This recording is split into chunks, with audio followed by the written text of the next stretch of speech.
تو روح و روانم یادت آرام جانم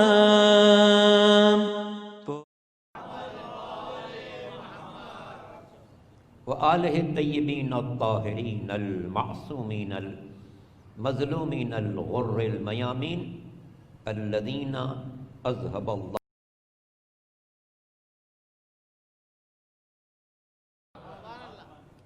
اب اپنی زندگی میں اگر ہم دیکھیں کہ بہت ساری کمزوریاں ہیں تو ہم یہ سوچیں کہ کیا ہم اس سے کیے ہوئے وعدے طیبین طاہرین، اور خاص طور سے اپنے زمانے کے امام مظلومین المیامین الذین اذهب اللہ، جن کے ذکر جمیل کے لیے یہ مجالس منعقد کی گئی ہے. اب اپنی زندگی میں 15واں سال چل رہا ہے. ہم دیکھیں کہ بنیاد رکھی تھی نہایت واجب احترام عالم دین ڈاکٹر بہت مراتب عطا فرمائے اور ان کی خدمات خاص طور سے اپنے زمانے کے امام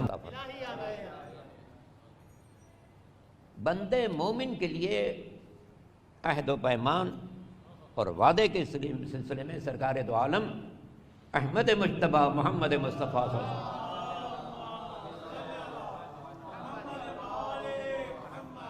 فرماتے ہیں عدت المؤمن کالاخذ فی الید،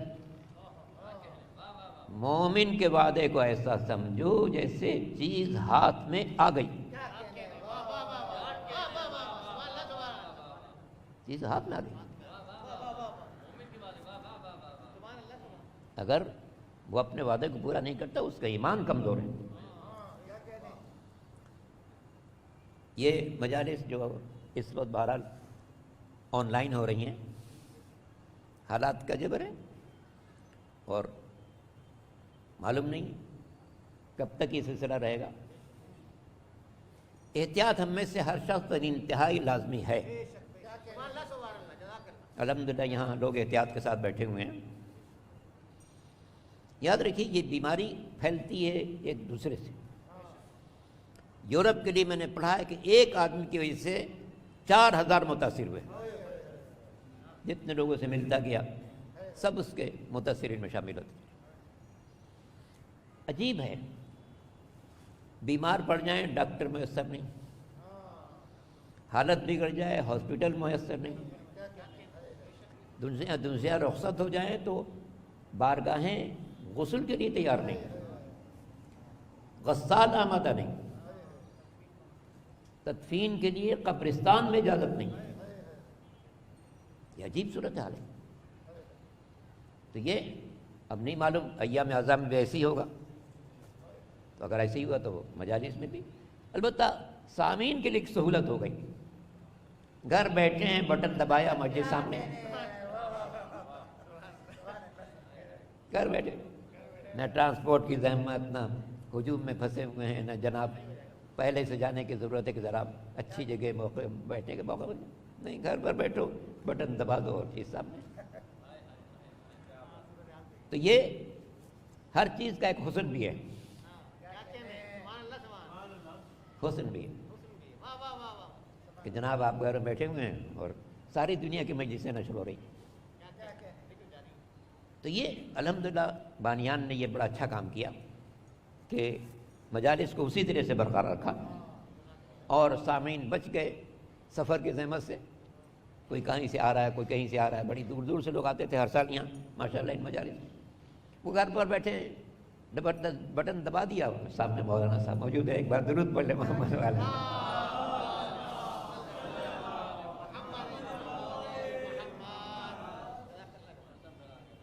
خالق دو جہاں نے امامت کو بھی اپنا عہد قرار دیا ہے. جب قدرت نے جناب ابراہیم کا امتحان لیا، اذ ابتلی ابراہیم ربہ بکلمات فاتمہن قال انی جاعلک للناس اماما، جب خدا عالم نے ابراہیم کا امتحان لیا کوئی باتوں سے اور انہوں نے ان باتوں کو پورا کر دیا تو قدرت نے کہا کہ میں تمہیں امام بنانے والا ہوں. قال من ذریتی، کیا میری ذریت میں بھی بنائے گا؟ میری نسل میں بھی ہوگا. قال لا ینال عہد الظالمین، میرا یہ عہد ظالموں تک نہیں پہنچے گا. اور عجیب منزل ہے. جناب ابراہیم نبی ہیں، رسول ہیں، خلیل ہیں، نبوت ملی، نہیں کہا پالنے والی میرے اولاد میں نبوت عطا فرما. رسول بنائے گئے، صاحب شریعت ہوئے، نہیں کہا کہ میری اولاد میں بھی کسی کو رسول بنا. اللہ نے خلت دی، خلیل بنا لیا، نہیں کہا کہ میری اولاد میں کسی خلیل بنا. مگر جب امامت کا تذکر آیا، کہا پالنے والے میری اولاد میں سے. جو اس بات کی علامت ہے کہ جناب ابراہیم جانتے تھے خلت میری ذات پر ختم ہے، نبوت و رسالت آخری نبی پر ختم ہے، امامت کی حدیں قیامت سے ملی ہوئی ہیں. اس لیے میں اپنی اولاد کے لیے وہ چیز کیوں مانگوں جو ختم ہونے والی ہے، وہ چیز کیوں نہ مانگوں جو قیامت تک جاری رہنے والی ہے. تو اس لیے یہی درخواست کی. اور آج کی جب آپ جانتے ہیں کہ شہادت بھی ہے چھٹے امام حضرت جعفر صادق علیہ السلام.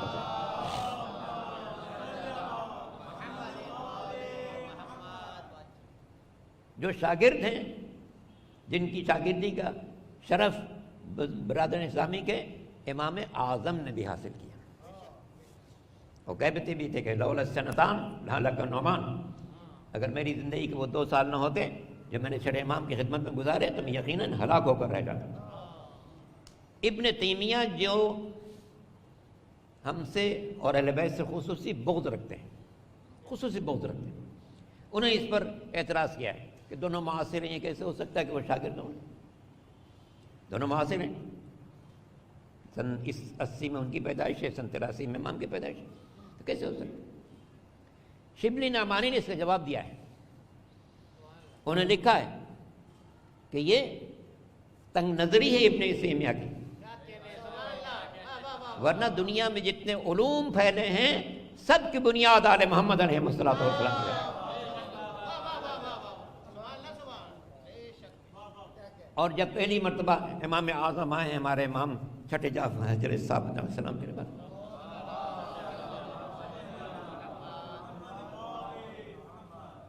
امام کی خدمت میں، تو امام نے ان سے پوچھا، فرمایا کہ ہم نے سنا ہے کہ تم کوفے میں فتوے دیتے ہو. کہنے ہاں جی. کہا کیسے دیتے ہو؟ کیا قرآن سے، حدیث سے. فرمایا جب قرآن و حدیث میں کوئی واضح حکم نہ ملے پھر کیا کرتے ہو؟ کہا پھر میں قیاس کرتا ہوں. فرمایا بھول کہ سب سے پہلے جس نے قیاس کیا وہ ابلیس ہے.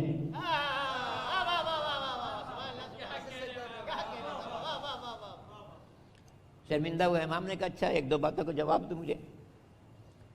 یہ بتاؤ نماز زیادہ اہم ہے یا روزہ؟ کہنے کہ یقیناً نماز بہت اہم ہے. فرمایا پھر کیا وجہ ہے؟ عورتوں سے جو نماز چھوٹتی ہے ان کی ناپاکی کے زمانے میں ان کی قضا نہیں ہے، مگر جو روزے چھوٹتے ہیں ان کی قضا ہے. تو تمہارے قیاس کے مطابق تو روزوں کی قضا نہ ہوتی، نماز کی قضا ہوتی. کچھ جواب نہیں دے سکے. اچھا ایک اور بات بتاؤ. بہت ساری باتیں میں صرف 2 بات کروں گا. ایک اور بات بتاؤ، یہ بتاؤ زنا سنگین جرم ہے یا قتل؟ ارے مولا قتل تو انتہائی سنگین جرم ہے. قتل تو انتہائی سنگین جرم. امام نے فرمایا پھر کیا وجہ ہے؟ قتل کے سلسلے میں 2 گواہ کافی، زنا کے سلسلے میں 4 گواہ کافی. تو تمہارے قیاس کا تقاضا یہ ہونا چاہیے کہ قتل جو زیادہ سنگین ہے اس میں زیادہ گواہ ہوتے ہیں، اور زنا چونکہ اس سے کم سنگین ہے اس میں کم گواہ ہوتے ہیں. تو اپنے قیاس سے بتاؤ ایسا کیوں ہے کہ قتل کے سلسلے میں 2 گواہ کافی، زنا کے سلسلے میں 4 گواہ ضروری. اور 4 بھی وہ جنہوں نے خود دیکھا ہو۔ اچھا دنیا میں کون سا اتنا بے شرم ہوگا جو 4 آدمیوں کے سامنے ایسا کام کرے گا؟ شریعت نے در حقیقت اس مسئلے میں انسانوں کے آبرو کو محفوظ رکھا ہے۔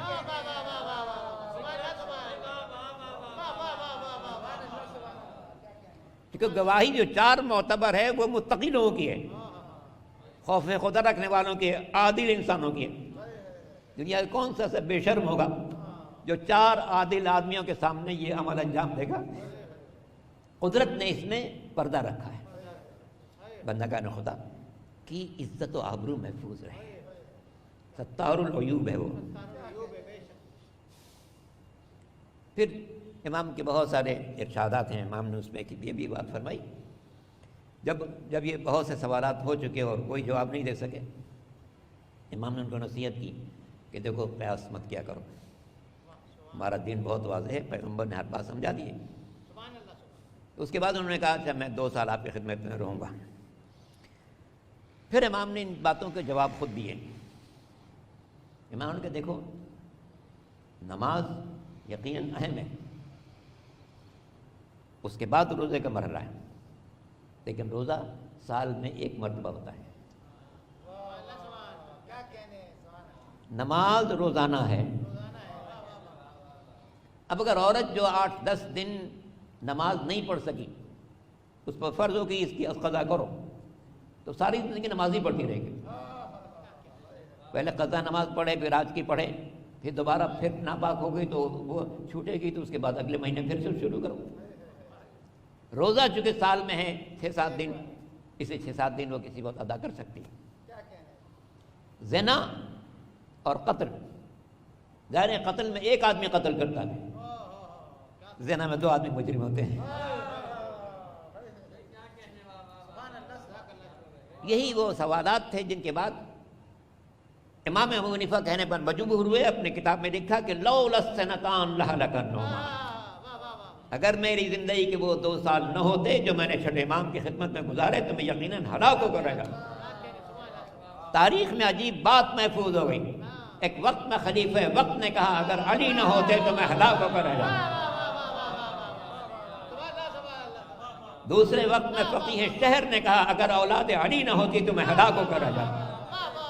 گویا دنیا نے اعتراف کر لیا کہ وفات پیغمبر کے بعد 2 سلسلے چلے ہیں، ایک ہلاک ہونے والوں کا سلسلہ ہے، ایک ہلاکتوں سے بچانے والوں کا سلسلہ۔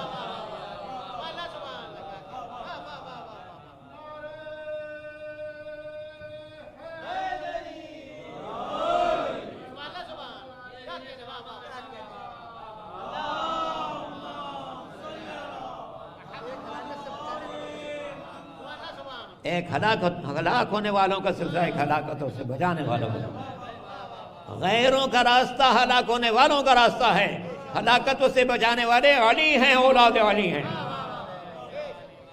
یہی دنیا کی ہلاکت سے بچانے والے، یہی آخرت کی ہلاکت سے بچانے والے۔ ہم پر اللہ کا احسان ہے کہ اس نے ہمیں ان کے در سے وابستہ قرار دیا۔ تو سرکار قائم آل محمد امام زمانہ جل اللہ تعالیٰ فرجہ شریف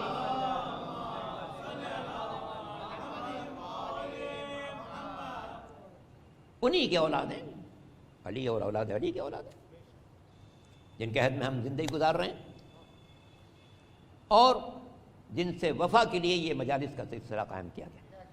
انسان کے اندر شعور پیدا ہو امام کے بارے میں۔ سب جانتے ہیں کہ 255 ہجری میں ولادت باسعادت ہے، اور اس وقت روئے زمین پر کہیں تشریف رکھتے ہیں۔ میں لندن میں تھا، ایک عیسائی بہت سی باتیں کرنے لگا، کہنے لگا جناب یہ تو بتائیے آپ لوگ عقیدہ رکھتے ہیں کہ آپ کے بارے میں آقا موجود ہیں؟ میں نے کہا یقین موجود ہے۔ تو کہاں ہوں گے؟ میں نے کہا آپ یقین رکھتے ہیں کہ جناب عیسیٰ موجود ہیں؟ وہ کہاں رہتے ہیں؟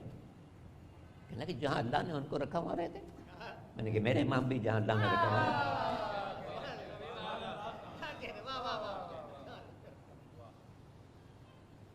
چونکہ جب امام حسن عسکری علیہ السلام کا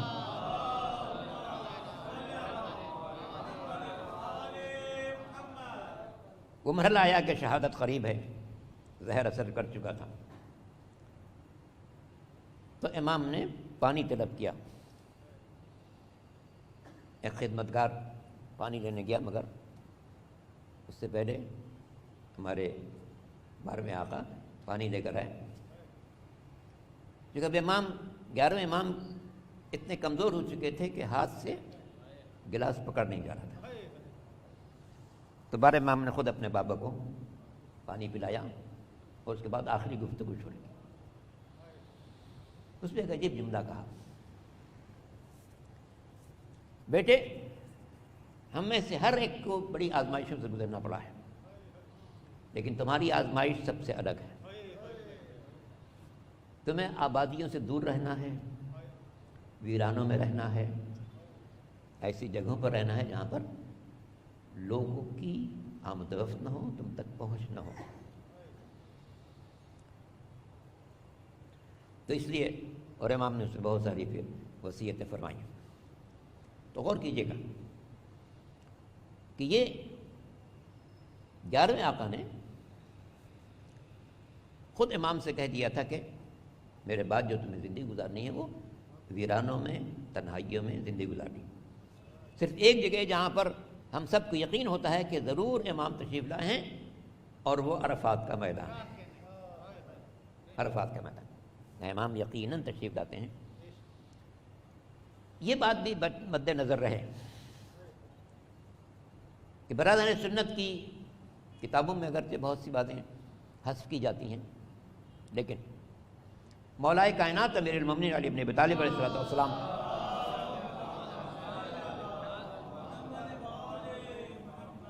کے فضائل و مناقب کے بعد جس امام کے فضائل و مناقب سے ان کی تمام کتابیں بھری ہوئی ہیں، وہ سرکار قائم عالم محمد امام زمانہ کی ذات کرام۔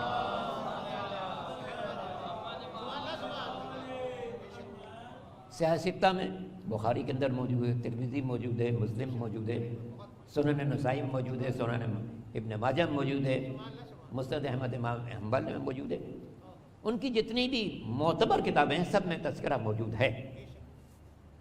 اب یہ تعویل جو کرتے ہیں وہ نافہمی کی بات ہے، ورنہ اگر اپنی کتابوں کو پڑھ لیں تو ان کو واضح ہو جائے گا کہ جو سرکار دو عالم نے وعدہ کیا تھا کہ جب جناب جابر ابن عبداللہ انصاری پیغمبر کی خدمت میں حاضر ہوئے اور قرآن کی اس آیت کی تلاوت کی کہ اطیعوا اللہ و اطیعوا الرسول واولی الامر منکم، اطاعت کرو اللہ کی، اطاعت کرو رسول کی، اور اطاعت کرو اپنے صاحب امر کی۔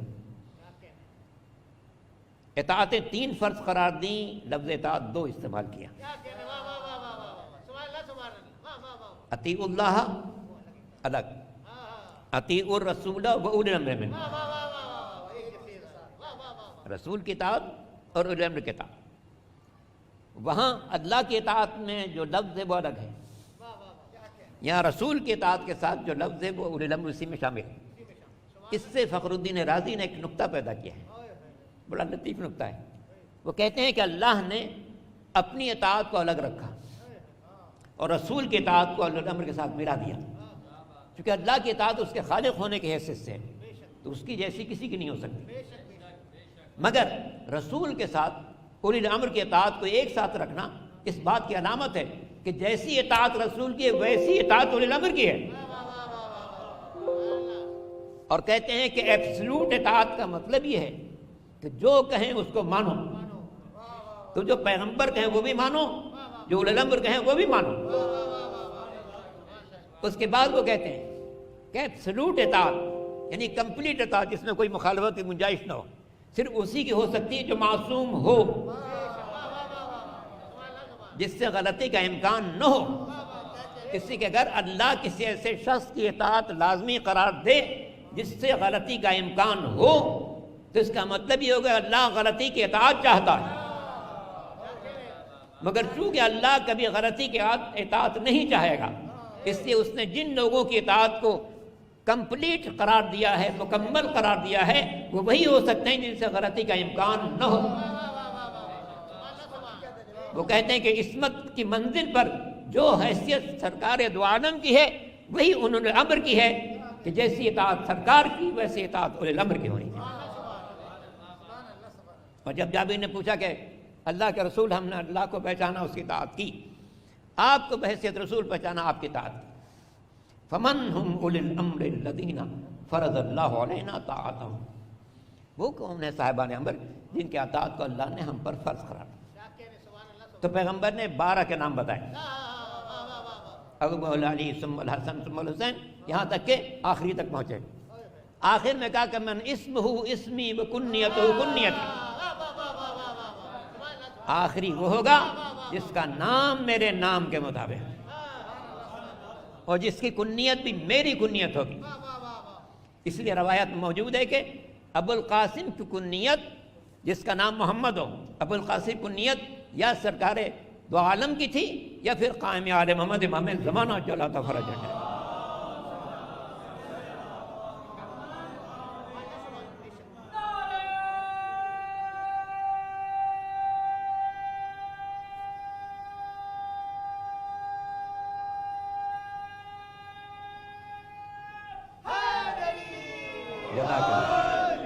جزاک اللہ۔ اس لیے پابندی ہے کہ جس کا نام محمد ہو وہ ابو القاسم کنیت نہیں رکھ سکتا، اس لیے کہ مخصوص ہے سرکار دو عالم کے بعد قائم آل محمد کے ساتھ۔ اور یہ چونکہ پیغمبر نے وعدہ کیا اور ہر امام نے وعدہ کیا، یعنی اگر توجہ فرمائیں گے کتابوں میں تو پیغمبر کے بعد مولا کائنات نے، شہزادی نے، امام حسن مجتبیٰ نے، ہر امام نے آخری حجت کے بارے میں واضح ہدایات دی تاکہ کسی پر یہ بات مخفی نہ رہے کہ وہ کون ہوگا۔ اور امام جعفر صادق علیہ السلام نے تو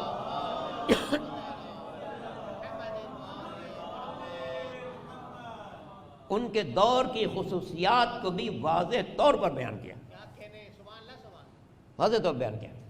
اور کیجیے گا بخاری میں جو باب ہے اور قرآن مجید کی ایک آیت ہے اشراط الساعہ، قیامت کی نشانیاں، اس کے ذیل میں بخاری میں بھی روایت موجود ہے کہ جس میں سرکار نے، حضور اکرم صلی اللہ علیہ وآلہ وسلم نے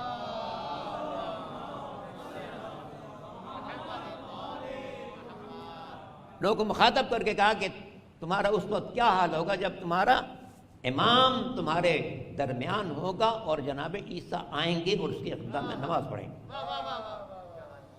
تو پیغمبر نے وعدہ کیا ہے کہ جب یہ دنیا ظلم سے بھر جائے گی اس وقت اللہ اس ذات کو بھیجے گا جو دنیا سے ظلم کو مٹائے اور عدل کے پرچم کو بلند کرے۔ اب 2-3 باتیں، ظاہر ہے کہ وقت میں زیادہ گنجائش نہیں ہے اور بات کو آپ تک پہنچا دینا ہے۔ ذہنوں میں سوال آتا ہے کہ جناب یہ دنیا میں اتنی بڑی بڑی طاقتیں ہیں، کیسے امام کی اطاعت سب قبول کریں گے؟ لیکن ایک پہلو اگر آپ سامنے رکھیں، سرکار دو عالم کے اعلان رسالت کے بعد 13 سال آپ مکے میں رہے، مکے کے لوگوں کی مخالفت اپنی جگہ بڑھتی چلی گئی، یہاں تک کہ حضور کے قتل کا منصوبہ بنا۔ حضور نے اپنی جگہ مولا کائنات کو سلایا اور وہاں سے مدینے کی طرف ہجرت فرمائی۔ اس ہجرت کے معاملے میں ایک عجیب نکتہ ہے، تکمیل عہد۔ علی نے پہلے دن جو پیغمبر سے وعدہ کیا تھا، کوئی ایک موقع ایسا نہیں ہے جس میں اس وعدے کی تکمیل نہ فرمائی۔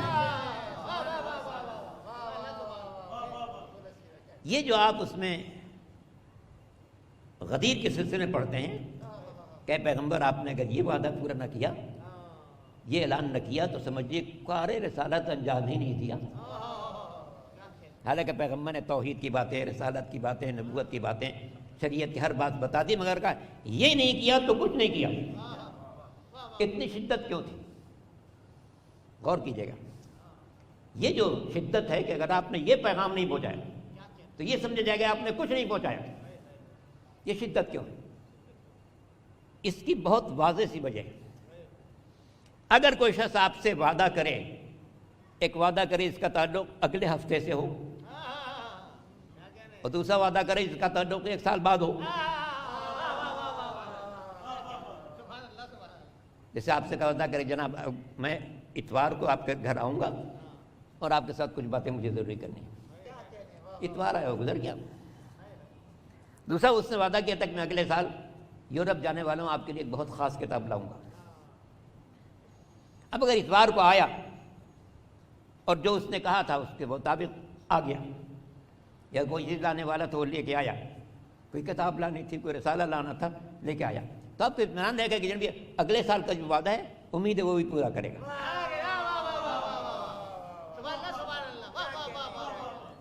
لیکن اگر اگلے ہفتے کا وعدہ بھول گیا تو آپ کو اعتبار نہیں رہے گا اس کے اگلے وعدوں پر۔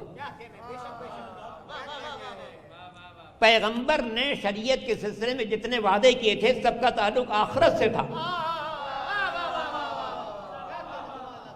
نماز پڑھو، روزہ رکھو، حج کرو، زکوٰۃ دو، ان سب کا اجر وہاں ملنے والا ہے۔ ایک وعدہ یہاں پورا ہونا تھا۔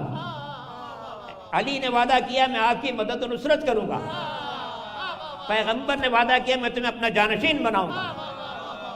اب اگر علی اپنے وعدے سے ہٹ جاتے تو پیغمبر پر بھی وعدے کی تکمیل لازمی نہ رہتی، لیکن اگر علی نے جنگوں میں اپنے آپ کو ڈبو کر ہزاروں کے مجمع میں جسم پر زخم کھا کر اپنے وعدے کو پورا کیا تو پیغمبر پر بھی فرض ہے کہ اپنے وعدے کو پورا کریں، ورنہ دنیا کو یہ خیال رہے گا کہ جو وعدہ اپنے بھائی سے، اپنے داماد سے کیا تھا وہ یہاں نہیں پورا کیا تو آخرت کے وعدوں کو کیا اعتبار رہے گا۔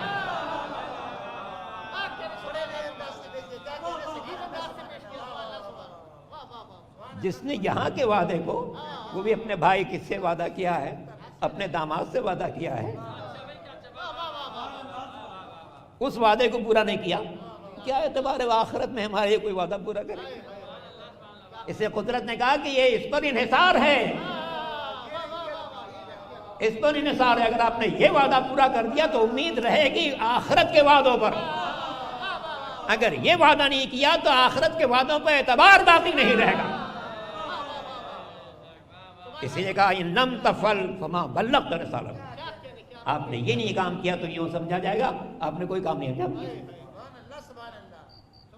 کوئی کام نہیں انجام دیا۔ اور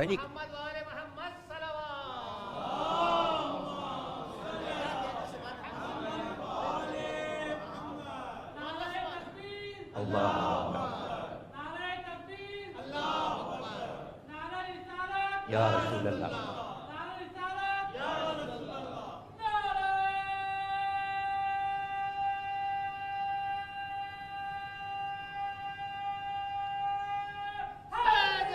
یا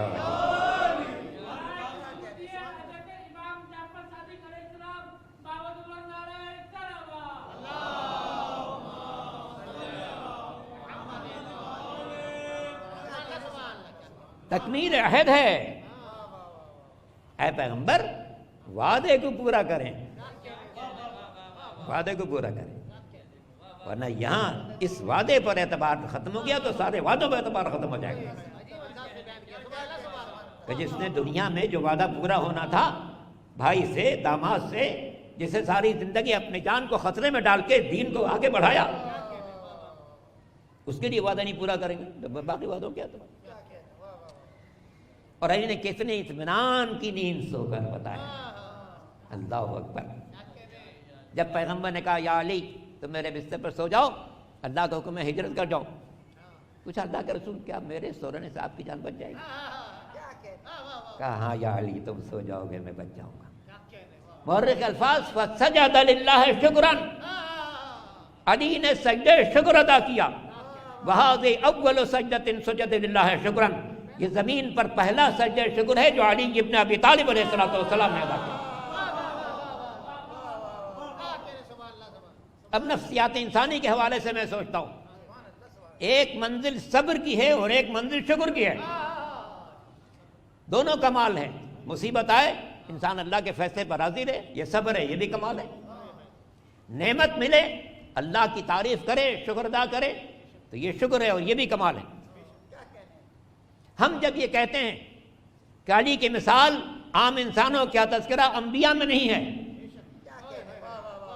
تو لوگوں کو تعجب ہوتا ہے کہ ایسے کیسے بات ہے، مگر ہمیں تو نظر آتا ہے جناب ابراہیم نے اپنے بیٹے اسماعیل سے کہا تھا کہ میں خواب میں منظر دیکھ رہا ہوں کہ تمہیں اپنے ہاتھوں سے خود ذبح کر رہا ہوں، فانظر ماذا ترى، بیٹے تم بتاؤ تمہاری کیا رائے ہے؟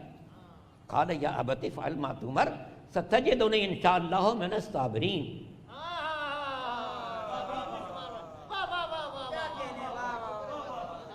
اے بابا آپ کو جو حکم دیا جا رہا انجام دیں، آپ مجھے صابر پائیں گے۔ اسماعیل نبی ہیں، امتحان قتل ہے مینا کے میدان میں، فرماتے ہیں صبر کروں گا۔ علی ولی ہیں، امتحان قتل ہے بستر رسول پر، وہاں ایک باپ کی چھری کا سامنا تھا، یہاں سارے مشرکین کی تلواروں کا سامنا ہے، مگر کتنا فرق ہے نبی اور ولی میں۔ نبی نے امتحان قتل کو مصیبت سمجھا، کہا صبر کروں گا، علی نے امتحان قتل کو نعمت سمجھا، کہا سجدہ شکر ادا کیا۔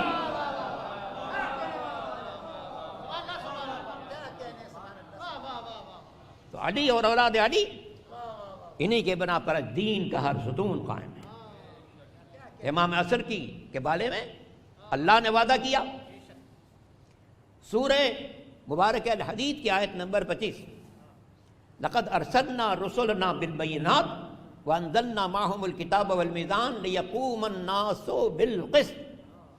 ہم نے تمام انبیاء مرسلین کو اس لیے بھیجا کہ بنی نوع انسان سب کے سب عدل پر قائم ہو جائیں۔ تو تمام انبیاء کی بعثت کی غرض قیام عدل ہے، اور قیام عدل بھی جو سب کے لیے ہو، ہر انسان پر عدل قائم ہو جائے۔ اور چشم فلک نے ایسا وقت نہیں دیکھا کہ جس میں تمام انسانوں پر عدل قائم ہو جائے، لہذا فطرت انسانی انتظار کر رہی ہے کہ وہ وقت آ جائے جب اللہ کا یہ وعدہ پورا ہو، مشرق سے لے کے مغرب تک روئے زمین کا کوئی ایسا انسان نہ ہو جس کو عدل کی تصویر نظر نہ آ رہی۔ غور کیجئے گا، تین بڑی طاقتیں ہیں دنیا میں، یہودیوں کی طاقت، عیسائیوں کی طاقت اور غیر مسلم طاقت۔ بہت سے ذہنوں میں یہ بات آتی ہے کہ جناب جب ساری دنیا مخالف ہے تو کیسے ہوگا کہ آپ آئیں اور ہر طرف امن قائم ہو جائے؟ اس کی ایک نظیر موجود ہے حیات پیغمبر سے۔ پیغمبر کو ان حالات میں مکہ چھوڑنا پڑا جب ساری دنیا قتل برباد ہو چکی تھی۔ رات کی تاریکی میں نکلے، اکیلے گئے، بعد میں مولا امانتیں پہنچا کے مولا بھی آ گئے۔ 8 سال کے بعد 10,000 کا لشکر لے کر مکہ پہنچے فتح مکہ کے لیے۔ 10,000 کا لشکر ہے ضرور سے فتح مکہ کے موقع پر حضور نے مکہ فتح کیا اور پورا عالم عرب کلمہ پڑھنے لگا۔ کیا وجہ تھی؟ سب نے محسوس کیا کہ نہیں، ان کے پیچھے کوئی طاقت ہے، کوئی طاقت ہے۔ کہ 8 برس میں یہ تبدیلی آ گئی کہ جو رات کی تاریکی میں نکل کے گیا تھا وہ اتنے بڑے لشکر کا ساتھ تھا، اس کے پیچھے کوئی طاقت ہے۔ امام عصر کے ساتھ بھی تقریباً یہی ہوگا۔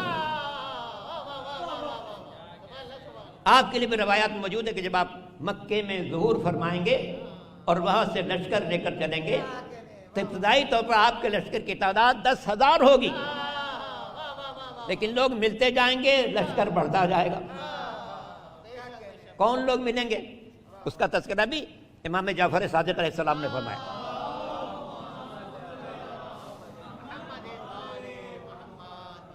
کہ جب امام اپنے اصحاب کے درمیان آنے والے امام عصر کے بارے میں گفتگو فرما رہے تھے، کیسا دور ہوگا، دنیا سے ظلم کا خاتمہ ہوگا، عدل کے پرچم بلند ہوگا وغیرہ وغیرہ، تو لوگوں نے پوچھا کہ مولا وہ تو آپ کے بہت بعد دنیا میں آنے والے ہیں، آپ کے پوتے کے پوتے کے پوتے ہیں، آپ کے پوتے 8ویں امام، ان کے پوتے 10ویں امام، ان کے پوتے 12ویں امام، تو وہ تو ایک بہت عرصے کے بعد آئیں گے، ہم میں سے کون دیکھ سکے گا؟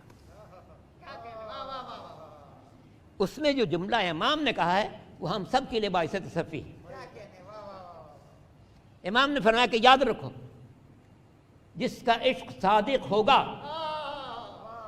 اور اطاعت کامل ہوگی، جب مرے جہاں مرے، عشق صادق ہو، اطاعت کامل ہو، جب مرے جہاں مرے، جب امام کی آمد ہوگی اسے قبر سے اٹھایا جائے گا، امام تک پہنچایا جائے گا، جب مرے جہاں مرے۔ تو اسی لیے امام کے ساتھ مکے سے روانہ ہوں گے 10,000، مگر جیسا کہ آقا قاسم قزوینی نے اپنی کتاب من المہد الی الظہور میں لکھا ہے کہ جب بیت المقدس پہنچیں گے تو آپ کے ساتھ کروڑوں کی تعداد ہوگی۔ جس عہد میں جو شخص بھی امام کے عشق کے ساتھ دنیا سے رخصت ہوا ہوگا، لشکر میں شامل ہوتا گیا، وہاں پر امام کی جنگ یہودیوں سے ہوگی باقاعدہ، اور آخر میں دجال کا خاتمہ ہوگا۔ حضرت عیسیٰ علیہ السلام تشریف لائیں گے، امام کی اقتداء میں نماز پڑھیں گے۔ اب جو دنیا کی 3 طاقتیں، یہودی، عیسائی اور مشرکین، تو یہودی تو جنگ میں شکست کھا کر ختم ہو جائیں گے، سرنڈر ہو جائیں گے۔ عیسائیوں کا ایک بڑا اجتماع ویٹیکن میں ہوگا، روم کا لفظ ہے روایت، ویٹیکن میں ہوگا، اور سب پادری آپس میں طے کریں گے کہ بھئی ایک ایسی ذات ہے کہ ہمارے عیسیٰ مسیح نے بھی اس کی اطاعت کی، جب ہمارے عیسیٰ مسیح نے اطاعت کی تو ہم بھی ان کی اطاعت کریں۔ تو دنیا کی جو سب سے بڑی میجورٹی ہے وہ اس بنا پر کہ عیسیٰ نے اطاعت کی ہے وہ ان کے اطاعت کرے گی۔ اب باقی بچے گے مشرکین یا ملحدین۔ جیسے فتح مکہ نے پورے عالم عرب کو پیغام دیا تھا کہ ایک ذات ایسی ہے جس کے پشت پر کوئی طاقت ہے، تو امام عصر کے لیے جب یہود اور نصارہ دونوں سرنڈر ہو جائے گا تو باقی دنیا سوچے کہ کوئی طاقت ہے ان کے پیچھے، لہذا اپنی مخالفت سے باز آ جائیں گے، سرنگو ہو جائیں گے۔ ایک روایت اور بھی ہے، وہ بھی چھٹے امام حضرت جعفر صادق علیہ السلام۔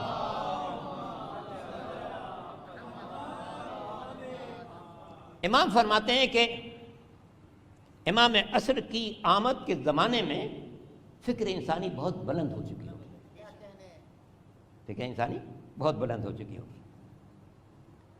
اگر فکر انسانی بلند ہو جائے تو بتوں کی کوئی حیثیت نہیں رہتی۔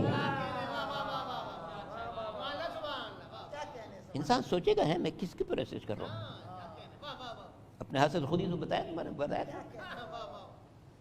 وقت میں گنجائش نہیں، میں نے ایک واقعہ عرض کرتا۔ میں مونٹریال میں تھا عشر محرم کے سلسلے میں، تو میرے میزبان نے کہا کہ جناب ہم آپ کی ملاقات کرانا چاہتے ہیں ایک ایسے پی ایچ ڈی پروفیسر سے جو پہلے ہندو تھا اب شیعہ۔ میں نے کہا بھیا اس سے تو ملاقات ہونی چاہیے کہ وہ ہندو تھا اب شیعہ، یہ کیسے ہوا؟ کہنے لگا جناب مجھ سے وقت طے ہو گیا، ہم لوگ گئے اس کے یہاں۔ پوچھے بھائی کیسے ہوا؟ کہنے جناب میں ہندوستان میں تھا تب بھی اپنے مذہب سے بیزار تھا کہ میں خود ہی بت بناتے ہیں، خود ہی اس کے آگے سر جھکاتے ہیں، جیسا چاہ بنایا، مرد کی صورت بنا دی تو وہ رام جی ہو گئے، عورت کی شکل بنا دی تو سیتا جی ہو گئیں، عورت کی شکل بنا کے کالا پینٹ کر دیا تو کالی بائی ہو گئیں، کسی ایک سونڈ لگا دی تو وہ گنیش جی ہو گئے، کسی ایک دم بنا دی تو ہنومان جی ہو گئے، کسی کے 2 ہاتھ، کسی کے 4 ہاتھ، کسی کے 6 ہاتھ۔ تو میں بیزار تھا کہ یہ کیا ہے، خود بناؤ خود پوجا کرو، بیزار تھا، مگر وہاں میں اظہار نہیں کر سکتا تھا ورنہ کو مجھے قتل کر دیتے۔ لیکن جب یہاں آیا، یہاں کی آزاد دنیا تھی، تو میں نے مذاہب کو پڑھنا شروع کیا۔ یہودیوں کی کتاب توریت ملی، اس سے بعض باتیں اچھی نظر آئیں، مگر ایک بات ایسی تھی کہ جس نے مجھے منحرف کر دیا، اور وہ بات یہ تھی کہ اگر اسرائیلی جرم کرے تو اس کو سزا نہیں ہوگی، غیر اسرائیلی جرم کرے تو سزا ہوگی۔ میں نے کہا یہ اللہ کا قانون نہیں ہو سکتا۔ پھر میں نے انجیل پڑھی، اس میں کچھ داستانیں، جناب عیسیٰ وہاں گئے وہاں گئے، اس سے کوئی مجرم نہیں۔ یہاں تک کہ مسلمان نے مجھے قرآن دے دیا. قرآن کی پہلی آیت جو پڑھی الحمدللہ رب العالمین، ہر تعریف اللہ کے لیے جو کائنات کی پرورش کر رہا ہے. تو میں نے کہا کہ ہاں یہ کتاب ہے پڑھنے کے لائق. پھر جیسے جیسے میں پڑھتا گیا ویسے ویسے میرا دل کھلتا چلا گیا. پھر جب میں نے پوری کتاب مکمل کی، میں نے پوچھا کہ بھی اس کے بانی کون ہے، کون یہ مذہب لایا؟ تو لوگوں نے حضور کا نام لیا. میں نے کلمہ پڑھا. میں نے کہا اچھا یہاں تک تو آپ پہنچ گئے، یہ بتائیے یہاں سے در اہل بیت تک کیسے پہنچے؟ کہنے 2 آیتوں نے مجھے در اہل بیت تک پہنچا دیا.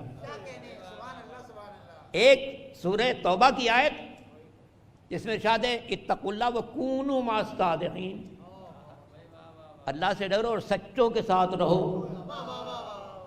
میرے دل نے کہا یقیناً یہی بات اچھی ہے، سچوں کے ساتھ رہو. ایسے سچے جو گفتار میں سچے، کردار میں سچے، سیرت میں سچے، امانت داری میں سچے، بندگان خدا کے ساتھ سلوک میں سچے، پوری زندگی سچائی کا مرقع ان کا ساتھ دو.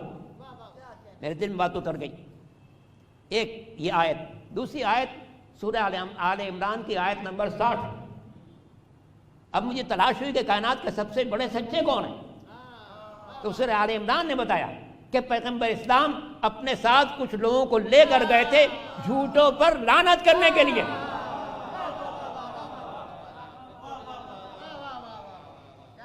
پیغمبر اسلام اپنے ساتھ کچھ لوگوں کو لے گئے تھے جھوٹوں پر لعنت کے لیے.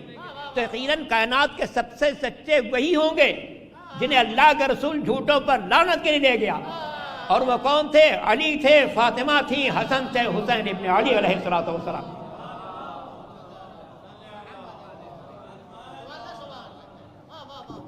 تو امام جعفر صادق علیہ السلام فرماتے ہیں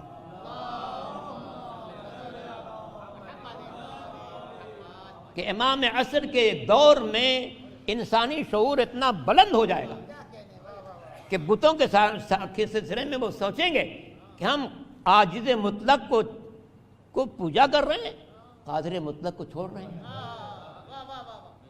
جو عاجز مطلق ہے اس کو سجدہ کر رہے ہیں، جو قادر مطلق ہے اس کو سجدہ نہیں کر رہے.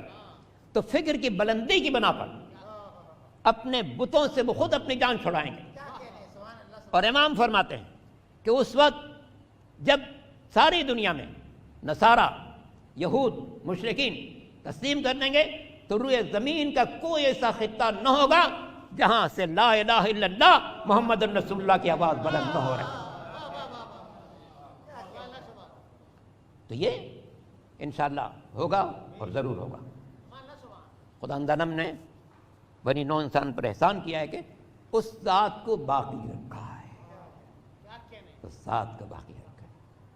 یہ روایت بھی موجود ہے کہ امام کی آمد سے پہلے روئے زمین پر اس قدر جنگ و جدال ہوگی، اس قدر بد امنی ہوگی، اس قدر خونریزی ہوگی کہ بوڑھے، بچے، خواتین سب فریاد کریں گے پالنے والے کسی کو بھیج دیں جو ہمیں ظلم سے چھڑائے.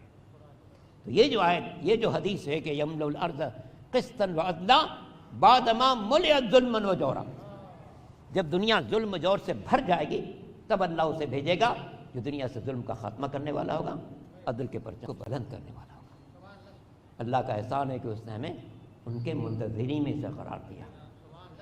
کاش ہمارا عمل بھی ایسا ہو جائے کہ جو امام کی انتظار کی علامت بن جائے، امامت بن جائے. یقیناً آج ہمارا امام بھی غمزدہ ہے اس سے کہ چھٹے امام درجہ شہادت پر فائز.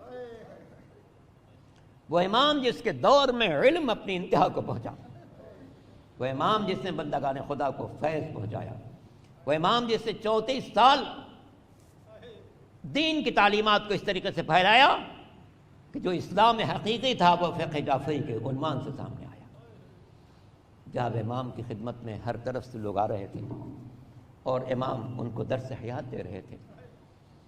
روایتوں میں فقرہ ہے، امام کی زوجہ جناب حمیدہ کہتی ہیں کہ جب امام کو زہر دیا گیا اور اس کے بعد شہادت کی منزل بالکل نزدیک آئی، امام نے فرمایا کہ میرے تمام جوانوں کو جمع کرو.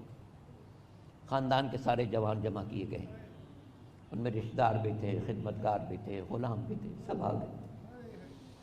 امام نے سب کو مخاطب کیا، کہا دیکھو میں جا رہا ہوں، ایک بات میری یاد رکھنا، ان شفاعتنا لا تنال مسخر بالصلاۃ، دیکھو جو نماز کو معمولی چیز سمجھے گا اسے ہماری شفاعت نصیب نہ ہوتی۔ امام نے یہ جملے کہے اور اس کے بعد کلمہ پڑھا اور دنیا سے رخصت ہو گئے۔ تجہیز و تکفین کے لیے ساتویں امام آگے بڑھے، اپنے بابا کو غسل بھی دیا، کفن بھی ملایا، نماز جنازہ پڑھا۔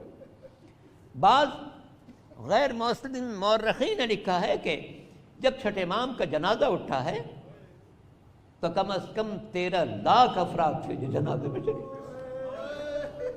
اس سے کہ جہاں جہاں خبر جا رہی تھی لوگ وہاں سے جوق در جوق آ رہے، واہ اماما واہ اماما، اللہ اکبر۔ میں سمجھتا ہوں کہ میں اپنے زمانے کے امام کو کیسے پرزا دوں کہ مولا آپ کے جد کا جنازہ ہے، جنت البقیع کی طرف لے جایا جا رہا ہے، وہ جنت البقیع جہاں پر آج ہمیں کھڑے ہونے کی اجازت نہیں ملتی، امام کے قبر پر کوئی صاحبان نہیں ہے، کوئی روشنی نہیں ہے۔ کربلا جائیں بڑی رونق نظر آئے گی، کاظمین جائیں بڑی رونق نظر آئے گی، نجف جائیں بڑی رونق نظر آئے گی، سامرہ جائیں بڑی رونق ہے، کاظمین جائیں، مشہد مقدس جائیں، معصوم قمگیاں جائیں، جناب زینب کی روزے پر جائیں، ہر جگہ بڑی رونق ہے۔ لیکن ہائے جو 11 اماموں کی مادر گرامی ہے، اس کی قبر میں نہ کوئی صاحبان ہے، نہ روح روشنی ہے۔ اس کے 4 بیٹے بھی برابر میں ہیں، چھٹے امام بھی ہیں، 5ویں امام بھی ہیں، چوتھے امام بھی ہیں، دوسرے امام بھی ہیں۔ اللہ اللہ، اے میرے مالک، ایک ایسا وقت ہے جس نے ساری دنیا کو علم سے مالا مال کیا، آج اس کی قبر پر جانے کی اجازت نہیں ہے۔ مورخین لکھتے ہیں کہ 13 لاکھ افراد نے جنازے میں شرکت کی تھی۔ میں سمجھتا ہوں جب امام موسی کاظم اپنے بابا کے جنازے کو لے کر قبر کے قریب پہنچے ہوں گے، عجب نہیں کربلا کی طرف رخ کیا ہوگا۔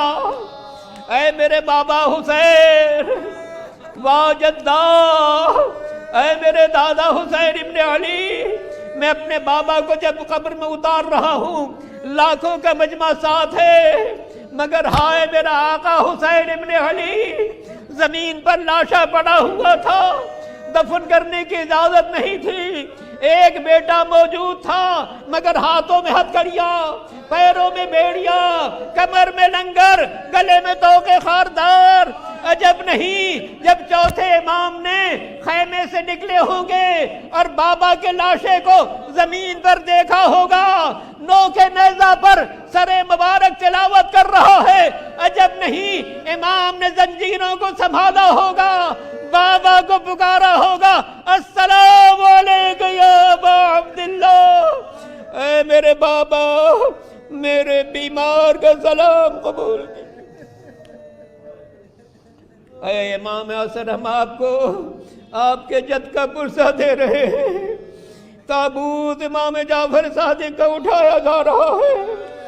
اللہ اللہ، کیسا وقت ہوگا جب میرے امام حسین کا لاشا زمین پر پڑا ہوگا۔ بہن آئی، اپنے بھائی کے لاشے کو دیکھا، زخموں سے چور لاشا، مدینے کا رخ کیا۔ اے نانا، آپ پر فرشتے درود و سلام بھیجتے تھے، مگر آپ کا حسین زمین پر بے گور و کفن پڑا۔ تو روح و روانم یادت آرام